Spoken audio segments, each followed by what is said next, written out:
Don't be selfish, Clara. Beatrice needs this lace for her bouquet wrap. You're 28 and single, you're never going to wear this anyway. My mother snapped her heavy fabric scissors shut, slicing right through the middle of the vintage wedding dress I had been saving since I was 12. She tossed a shred of my grandmother's silk onto the floor like it was garbage. Consider it repayment for raising you, she said, finally looking up with cold, dead eyes. I stood in the doorway, unable to breathe. My dress was in pieces, and right next to her hand sat the second blow. My own engagement ring. Freshly polished and sitting in a velvet box marked Beatrice's something old. I stood there and watched my own mother cut up my future to decorate my sister's present. Have you ever had your kindness weaponized against you by the people who were supposed to protect you? Drop a comment and tell me your story. I'm reading every single one. The gravel crunched under my tires as I drove away from the ranch, leaving a trail of dust in the Texas heat. I didn't speed. I didn't cry. I just drove with the steady, mechanical precision of someone who had done this drive 1,000 times before. But this time, the rearview mirror didn't just show a house. It showed a crime scene. For the last 5 years, I had been the invisible steel beam holding that rotting structure together. It started when I was 23, fresh out of grad school with a geology degree and a mountain of student loans. Patricia called me, sobbing. The bank was threatening foreclosure. Dad's investments had tanked. They were going to lose the legacy, the history, the home. We just need a bridge, Clara, she had said. Just until we get back on our feet. So, I built them a bridge. Every month, on the 1st, I wrote a check for $2,000. That was $24,000 a year. Over 5 years, that was $120,000. I lived in a studio apartment the size of a walk-in closet. I drove a 10-year-old truck with a cracked windshield. I ate ramen and instant coffee so that Patricia could keep her country club membership and Beatrice could drive a brand new Mercedes. I remembered the day Beatrice got that car. I had just transferred my rent money to cover their property tax.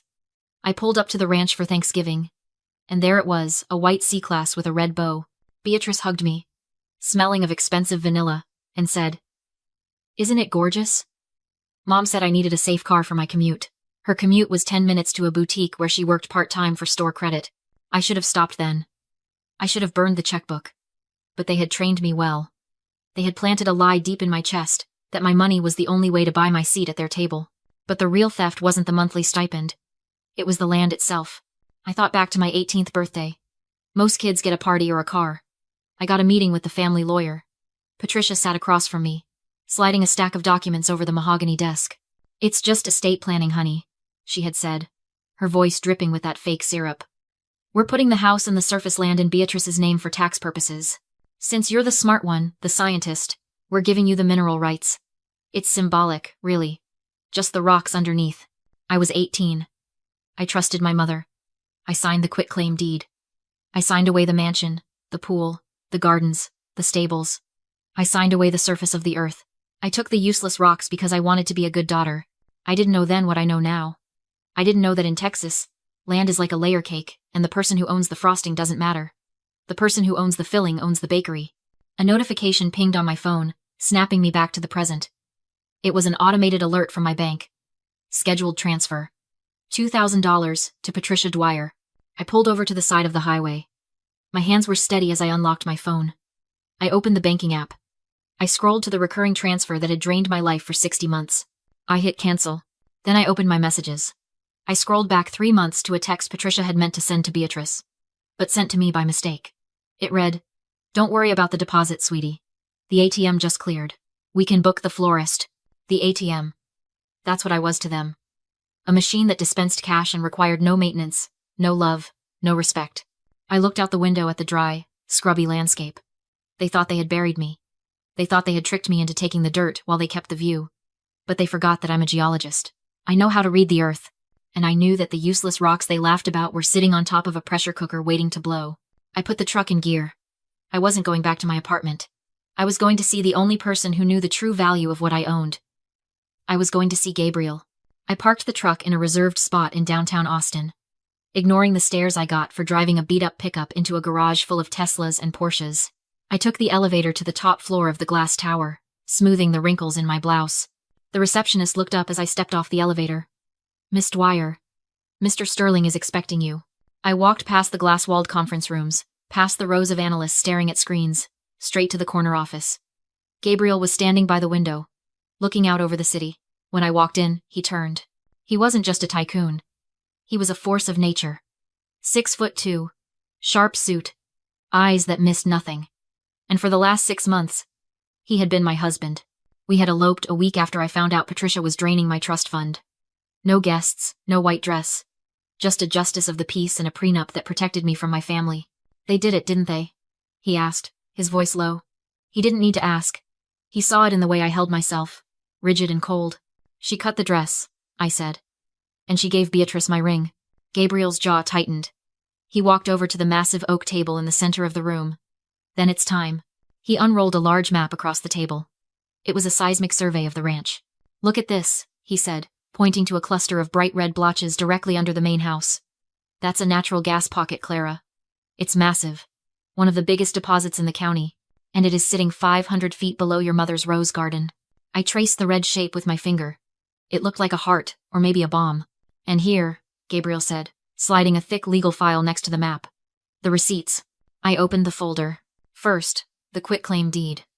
The document Patricia had made me sign when I turned 18. The one where I gave up the house and the land to Beatrice because girls like me didn't need big estates. The document where she laughed and said I could keep the mineral rights because the land was just worthless limestone. Second, the foreclosure notice. Patricia hadn't paid the mortgage in 8 months. She had taken my $2,000 every month and spent it on caterers and cars. The bank had auctioned off the debt last week, and Gabriel's shell company had bought it. Third, the FBI file. A forensic accounting report detailing every time Patricia had forged my signature to access the trust fund my grandmother left me. $500,000. Gone. She's squatting on my land, Gabriel. I whispered, the realization finally hitting me. She doesn't own the house. She doesn't own the dirt. She owns nothing. And you own the right to drill, Gabriel said. In Texas, the mineral estate is dominant. That means you can do whatever is necessary to the surface to access what's underneath. I looked at the map again. The gas pocket was directly under the living room. Directly under the spot where Beatrice would be cutting her cake in 3 hours.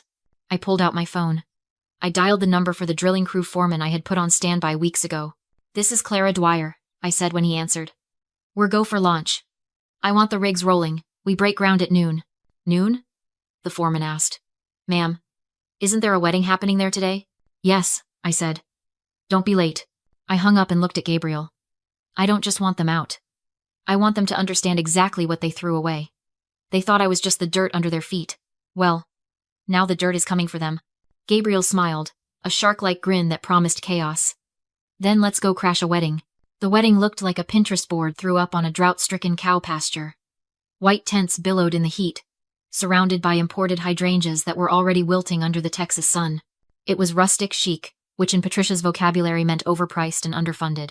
We pulled up to the gate just as the band started playing a cover of a love song that Kenneth definitely didn't understand. I watched from the passenger seat of Gabriel's Maybach. The contrast was almost comical. Inside the gates, my family was playing dress-up with money they didn't have. Outside, the real power was sitting in an air-conditioned car, checking the time. Are you ready? Gabriel asked. He didn't look at me. He was watching the drilling crew's GPS tracker on his phone. They're 2 miles out. I was born ready, I said. I stepped out of the car. I wasn't wearing a bridesmaid dress. I wasn't wearing pastels. I was wearing a sharp, tailored black suit that cost more than my first car. It was a funeral suit. And in a way, I was here to bury something. We walked toward the reception tent. The crowd was a mix of local politicians and cattle barons Patricia was trying to impress. She was holding court near the bar, laughing too loudly, her hand gripping a champagne flute like a lifeline. We wanted to keep it intimate, I heard her say to the mayor's wife. But you know how hard it is to hide success. Success. She was celebrating theft and calling it success. Then I saw Beatrice. She was standing on the dance floor, preening for the photographer. The dress, my grandmother's dress, looked like a casualty of war. The bodice had been taken in so aggressively the seams were straining, and the delicate lace hem dragged through the dust. She looked ridiculous. And she looked triumphant. Kenneth stood next to her, sweating through his rental tux. He kept checking his phone, tapping the screen with a nervous, jerky rhythm. He was probably checking his bank balance, waiting for the ATM to dispense another hit. He didn't know the machine was out of order. Permanently, when Beatrice saw me, her smile sharpened. She grabbed the microphone from the DJ stand and tapped it. The feedback whined, silencing the crowd. Oh, look, she announced, her voice amplified and sickly sweet. My sister Clara finally made it. I know it's hard for her to come out of her shell.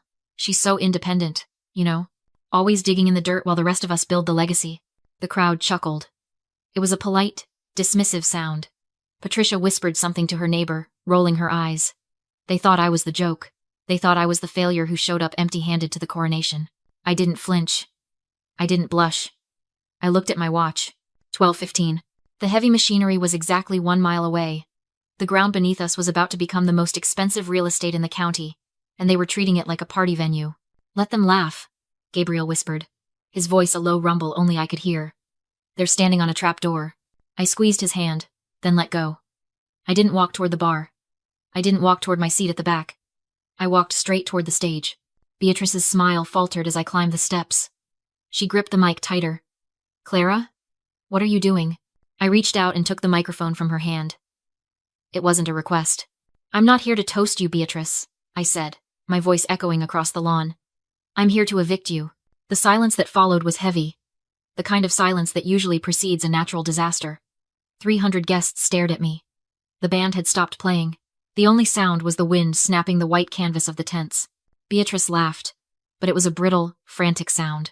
She looked at the crowd, desperate to pull the attention back to her fantasy. Okay. Very funny, Clara. You've had too much champagne. Security, can we? I'm not drunk, Beatrice, I said, my voice calm, amplified by the speakers so that it reached the back of the pasture. And I'm not leaving. Because unlike everyone else here, I'm not a guest. I'm the operator. I nodded to Gabriel. He said nothing, just tapped his tablet. Behind the wedding cake, the screen meant to show Beatrice and Kenneth's love story flickered. The image changed to a legal document.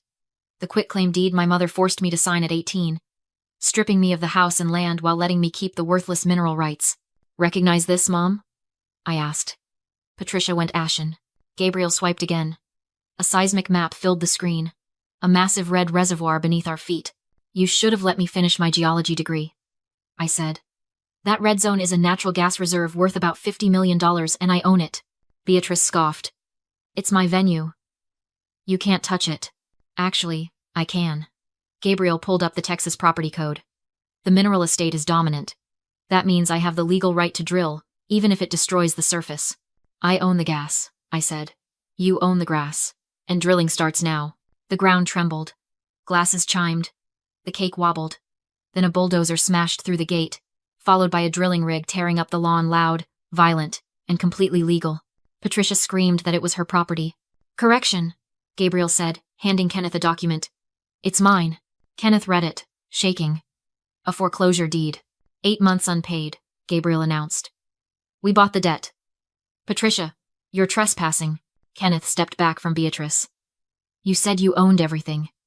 You said she had a trust fund. She did, I cut in. Until Mom stole it. The screen showed the forensic report forged signatures. An empty account. Then the deputies arrived. Patricia Dwyer, the sheriff said, cuffing her. You're under arrest for wire fraud, identity theft, and forgery. Phones were out. The wedding became a viral crime scene. Kenneth walked away. Beatrice collapsed, sobbing. I nodded to the foreman. Drill. The rig roared to life, ripping into the lawn where the cake had stood. As Patricia screamed my name, I felt nothing.